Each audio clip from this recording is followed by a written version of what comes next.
The European Central Bank cut interest rates as expected on Thursday and kept the door ajar to more, easing for the sixth time since June. The ECB lowered its deposit rate to 2.5% in a nod to slowing inflation and faltering growth, and said that rates were still restricting growth, even if less so than in the past. The Governing Council today decided to lower the three key ECB interest rates by 25 basis points.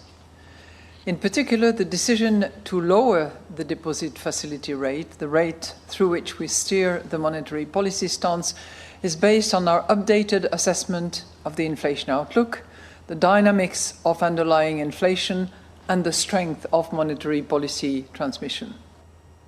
Well, as trade war with the United States is looming, ECB President said threat of such tariff and its potential retaliations are putting a brake on investment, on consumption decisions, on employment, hiring and the rest of it. We know that tariffs, and particularly if there is retaliation, are not good at all and are net negative on pretty much all accounts. But that's my personal view. Although I think we around the table of the Governing Council, we all agreed that it was net negative when it happens, and it's even negative before it happens, because the uncertainty that is generated and the undermined confidence that results from just the threat of those tariff increases and potential retaliations are putting a brake on investment, on consumption decisions, on employment, hiring and all the rest of it. And to understand this better, DD India correspondent Shubhendu Ghosh joins me on this. Well, Shubhendu, given that this is the sixth rate cut since June, what specific economic indicators or trends led the ECB to believe a further easing is still necessary despite the slower pace of rate reductions, and what implications can this have? Good morning, Lipakshi. Well, simply put, it is an indicator of the kind of economic pressure that Eurozone is reeling through. You mentioned it right. It's the sixth rate cut in about 9 months by the European Central Bank. We have to understand that US President Donald Trump's tariff diplomacy, also his realignment of his geopolitical priorities, have induced significant pressure in global markets, particularly in the West, in Eurozone.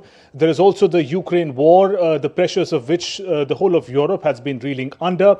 And now, under new geopolitical circumstances, European countries, especially the economic powerhouses like Germany, United Kingdom and France have to step up their defense spending. Actually, all of them, but these countries have to lead. These economic powerhouses have to lead. Now, the pressures of the Trump diplomacy has also induced nervousness amongst the investors. The government bonds have been on a selling spree in Germany, and that sellout has also gone to the UK. Usually, in layperson's terms, these government bonds are sold when investors lose confidence in that particular region or the country where the money is invested in.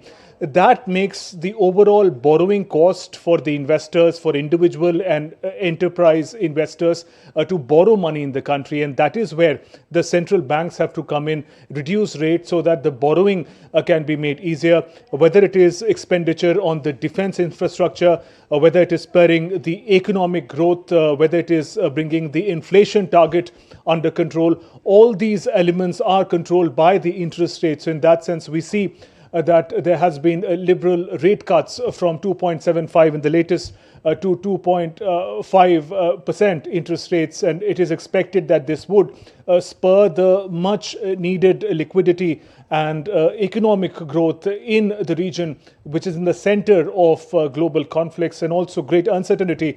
Remember, the US tariffs from April 2nd are going to be, in a reciprocal manner, be applied on Europe as well.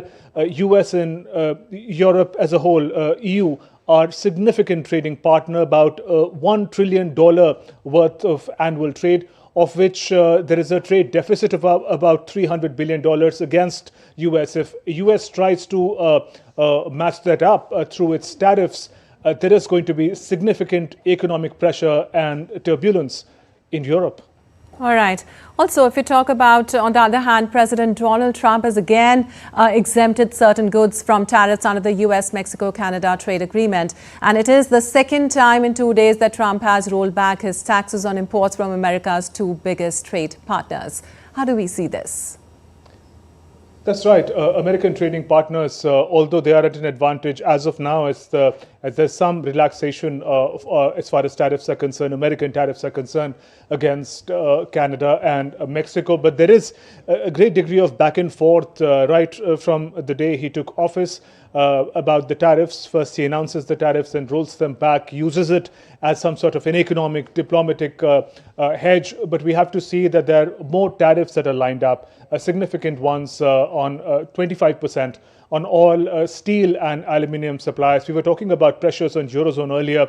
Germany, the economic powerhouse of Europe, is one of the significant supplier of steel, and steel in particular to United States. And in that sense, those pressures are also anticipated. Then the reciprocal tariffs that come into being from the 2nd of April, which will in fact include a greater number of nations all across the world, including India.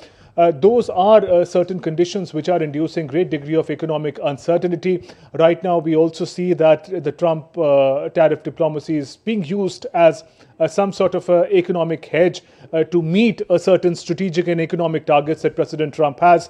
But the overall impact of the tariff announcements has been to induce great degree of turbulence in global markets.